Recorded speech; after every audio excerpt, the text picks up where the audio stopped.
Hey, what's happening everyone? I am SirJames from Gamerfuzion.com, and today I'm here to provide you a quick review on the Hatsune Miku Project Diva X on the PlayStation 4. The game is also available on the PlayStation Vita. Now, if you're not familiar with the Hatsune Miku based games, they are music rhythm based games where you have a variety of different characters known as Vocaloids who sing various of different songs. Now, pretty much this game does involve a little bit of a story element, though for the most part it is forgettable, but basically in the start of the game you are helping Miku and her friends trying to charge up these different crystals that are labeled in different categories, and then as you progress along the way you could help them out even more by performing concerts and other various tasks. But it's just kind of like one of those unnecessary things where they try to involve the player a little bit. Again, it's totally unforgettable, but the main point here is that it is a rhythm-based game. Now, moving forward in the visual standpoint, I'm always impressed how they keep improving the visual aspects of these titles depending on the console version or even the handheld on the PlayStation Vita, and I'm always quite pleased to kind of see what song is going to pop up next and kind of see what kind of visual show I'm going to watch.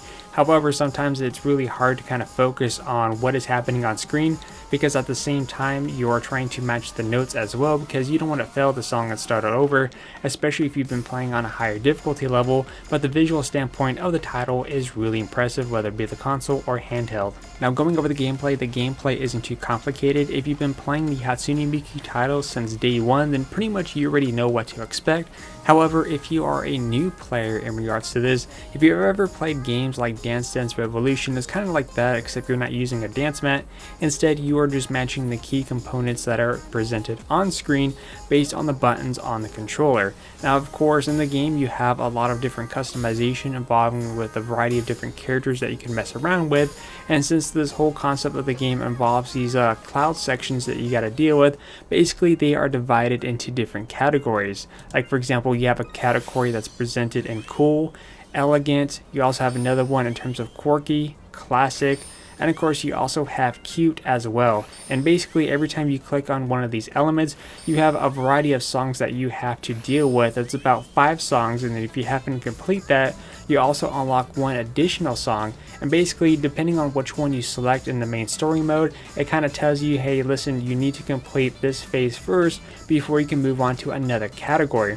So once you complete all the tasks there, including the additional song that pops up in the end, you can now select a song from a different playlist. However, in terms of the story mode, it kind of gives you the option between easy and medium difficulty level. However, for anyone who wants to bump up the difficulty level to provide much more of a challenge, especially with insane mode, you could also do that in free mode. And of course, as you progress and complete all these different songs in story mode, you get to unlock those in free mode and increase whatever difficulty you want to play as, so therefore you don't have to complete it in one difficulty mode to unlock the next. So other little elements like that. There's also this like whole friendship status that you can kind of deal with, kind of build a bond with some of the characters. But again, it's kind of little unnecessary elements that you don't really need. The whole concept here is just to play the main songs and of course play them on a higher difficulty level. That's basically where the replay value is going to be presented into the game. But again, it's relatively simple. Just match the buttons presented on screen, try to complete your score, and of course pass each song. Speaking of sound, overall I did enjoy the soundtracks presented into the game, though I felt like there wasn't enough soundtracks compared to some of the old games. But I did take notice that there is an option to add DLC. I don't know if they will be free or not because I have this as an early review copy, so right now I currently don't have access to those at the very moment. But overall I did enjoy the soundtracks that presented into the game. I kind of like how they were categorized in these different elements, like, you know, quirky, cool, and just other little things like that. So depending on what kind of mood you're in at the time, you kind of pick from that selection instead of just kind of figuring out, okay, which one's fast paced, which one's slow paced. Speaking of slow paced, there's also a couple songs that were like really into the slow aspect. But again, depending on what song you want to pick at the time, increasing the actual difficulty level from medium to something like high or insane is definitely going to give you a little bit more of a better experience. But again, overall the soundtrack and stuff like that was actually really cool. And one of my little fun favorite elements that I found out, which I thought was hilarious at a time, is there was a song that was playing at the time that was being sung by a female Vocaloid. However, since you could kind of change the characters around and use whoever it is you want at the time, especially based on all the characters we've seen thus far, I selected the male Vocaloid at the time. However, instead of him singing, it was basically kind of him lip syncing the female Vocaloid at the time. So I thought that was kind of hilarious. And of course, depending on who you are going to be using at the time, again, you can kind of change these things around, especially when it comes to the onstage performances. But again, the soundtracks were really good. Now, speaking of lifespan, if you're familiar with the Hatsune Miku based games, you will know that there is a lot of different unlockables to be had.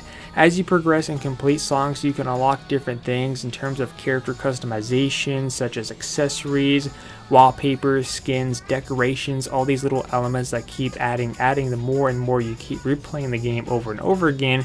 However, another fun aspect is character outfits, and the way the character outfits are obtained is that whoever you choose to be the main singer at the time, there'll be a portion in the stage where you have basically kind of like these rainbow effects that take place, and if you get enough of them, you can activate the star transformation, where they will transform into a different random outfit, and then whatever outfit they get, and if you happen to complete the song, that is the outfit that you will unlock for that character. And seeing as there's a variety of different characters to use and a lot of different costume changes to be had, this is something that you're going to have to keep replaying over and over again to eventually get everything. I don't know how many characters there are in total in terms of costume wise, but so far I've been playing as Hatsune Miku as the main character, and I just have a ton of different costumes, and I just have to keep going and going until there's nothing else to unlock.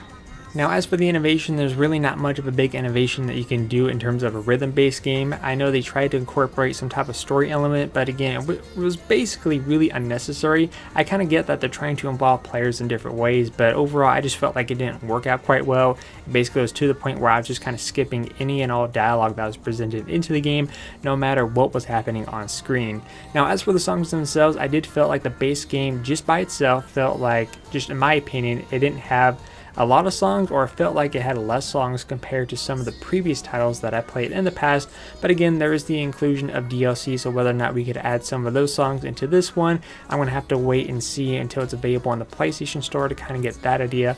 But overall, I enjoyed the game. I mean, I especially like the whole costume change aspect and a lot of different unlockables that could be had here. I didn't enjoy as enough of the songs as I did in previous titles, but I still had a lot of fun with this. And if you're a big fan of any Hatsune Miku at all, then I think you're really going to enjoy this title. But in the end, I'm going to give this game an 8 out of 10. Definitely worth checking out if you're a big fan of the series. But until then, I am SirJames on Gamerfuzion.com, where we empower your gaming.